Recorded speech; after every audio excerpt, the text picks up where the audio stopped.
let the YouTubers hear themselves. First, sir, one guy is asking why tease with only 15-minute clips? Why don't I put the whole seminar on YouTube so they can sit there and jerk off and watch it? They don't say the jerk off part, but go ahead. Yeah, okay. What are the book titles on your table? Okay. Go ahead. One guy is asking for more information on Josh. Josh. There's a theory that if they can get a hold of the people that from the webinars, that they can, make their quantum leap through the kids. That's why I don't let you talk to anybody within the group, your group, or past attendees. And I certainly wouldn't let the fucking YouTubers talk to them. And I already explained to you that you don't share good information. You don't share best practices when you talk to each other. You share how fucking hard it is. And it becomes a self-fulfilling prophecy. I use, because I've tried all this. And you talk and, and that's why when we get to mastermind groups, you might as well jerk off. But anyway, I'll get to that tomorrow. Okay, go ahead. There's a suggestion that you make a tour on American college campuses. I did that in the 90s. And the students either wanted to have my babies or they threw shit at me. Yeah, go ahead.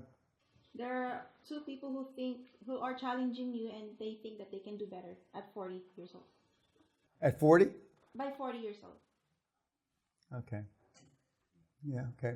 And there's one guy who said that it makes him uncomfortable watching them. Oh, yeah. A lot of people say that looking at you losers makes them uncomfortable. So they'd like me to do this without showing your faces.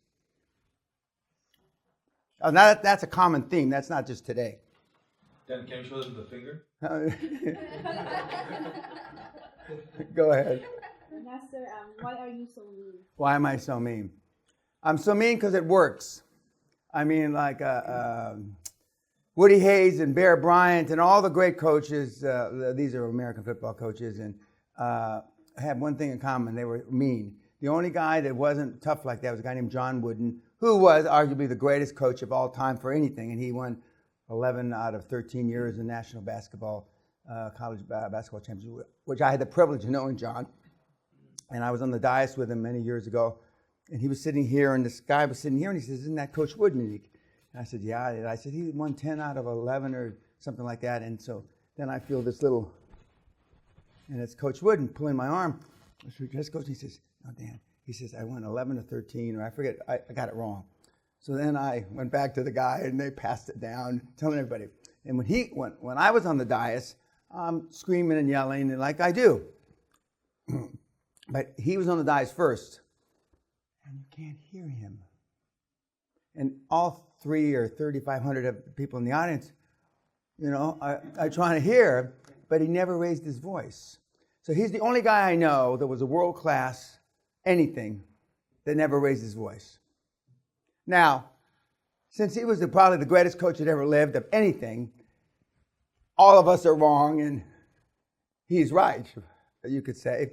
But and he spawned, in professional basketball. He spawned countless guys that played for him and then went on to win championships, and there were many him. Anybody else? Okay. But it is a theme. They say that you look like losers. And in the old days when we filmed it, we only filmed from that angle. So these people were the people that everybody saw. And of course, then you were compared to the people behind you. And the kids have nothing good to say. They really don't. You can figure out why they say that. I don't need to. I hope you're smart enough to figure that out. But it's amusing that they would chastise you for being here when they're not. Jealousy, and there's a whole bunch of words that you can use to describe it. But it's very typical of why most people in the world are where they are. It's easy to point your finger. And by the way, the guys that I mentioned last night, and I mentioned over the seminar that I poked fun at because they haven't made any money, they've helped a lot of people. They've helped a lot, in their own way, they helped a lot of people.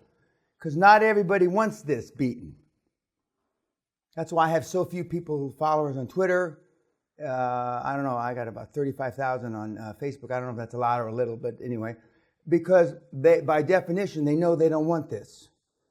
And so I feel the need for the people that want, for the lack of a better term, the real thing. But I mean, there's a lot of guys that are out there that are helping people do other shit. Not creating any wealth, but, you know, helping them get their head screwed on straight. And fortunately, you don't know any of them, and that's good. And that's part of the reason that you've been very successful, because you didn't spend your time doing all that shit. And, you know, about every seminar, we get one guy or one gal that doesn't know who any of these guys are. And the rest of the group that have been reading all these fucking books and listening to all these podcasts, etc., it's hard for them to believe. But when I was in the hunt, other than Jim Newman, I mean, I didn't know from anybody. And when I discovered he was the real deal for me, I mean, and I've said countless times, he helped me get my head screwed on straight, because I stopped competing, because I was told for many years at that juncture in my life that I was the most successful Hispanic businessman in the United States. I might have been, I don't know. But then I stopped. And I didn't think about competing against, as they would say in the Latino community, the white guy. But as soon as Jim showed me that, I mean, fuck, I went bananas, because when you're the number one guy or gal in anything, it's tough to stay motivated.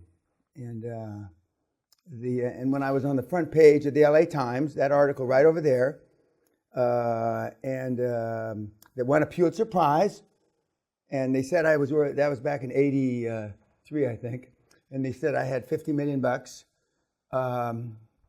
which was more or less true at the time. And this was before Great Western, and before the Quantum Leap. I mean, everybody, you know, I didn't have to have sex because everybody had their tongue up my ass. I mean, it was unbelievable.